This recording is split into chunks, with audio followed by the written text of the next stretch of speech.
haalota dhaggeeffachuu ulfaataa taasisan.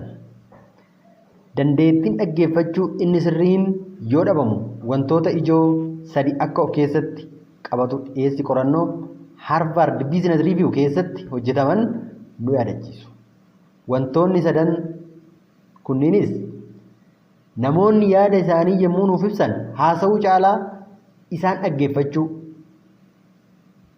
namoonni yommuu dubbatan isaan dhaggeeffachuu, namoonni waan haasa'an irra deebi'uun akka isaan hubanne kaasuufi namoonni karaa dogoggoraa ta'een akka nuyi hin hubanne nutis akkasuma ergaa isaanii sirriitti hubachuuf yeroon baay'eedha.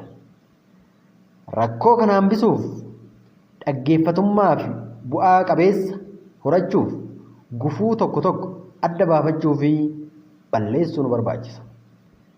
Dhimmi kun sadarkaa jireenya kamiyyuu irratti namni argamu horachuu kan qabu murteessaa fi barbaachisaa kan ta'edha. Tokko, hir'ina ga'umsaa.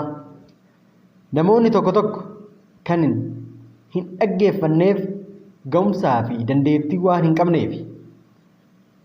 Namni tokko maatii isaa gidduutti yommuu guddatu fakkeenyummaa dhaggeeffatamummaa utuu hin ilaalin yoo guddate fi arge kan baratee fi muuxannoo isaa horatee kan biraa yoo ta'u ga'umsa kana eessayyuu hin fidu. 2. Sodaa mo'amaa fakkaate ilaalama. Namoonni tokko tokko callisanii dhaggeeffachuu fi kan biraa yommuu dubbatu isaan callisuun akka dadhabaatti ilaalamuun waan isaan irratti mul'atu waan itti fakkaatuuf hanga danda'e haasa'a jabeessee qabuun yaada darbatee ga'umsa isaa arge agarsiisee booda xumura. 3. Yaada miidhamaa.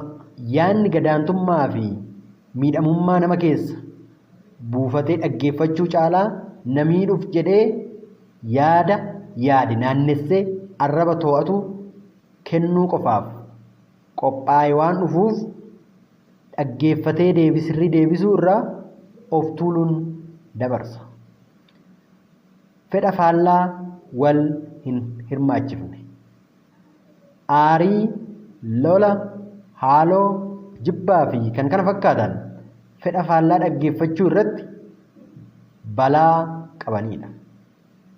Yeroo walitti dhufeenya fedhii kanneenii fi kan kana fakkaataniin guutamee hiriyaan dhiyaatu dhaggeeffachuu fi dhaggeeffatamuuf kan affeeru dibaabee qabatee waan hin dhiyaanneef walitti dhiyeenyi utuu hin jalqabamin dursee kan badu ta'a.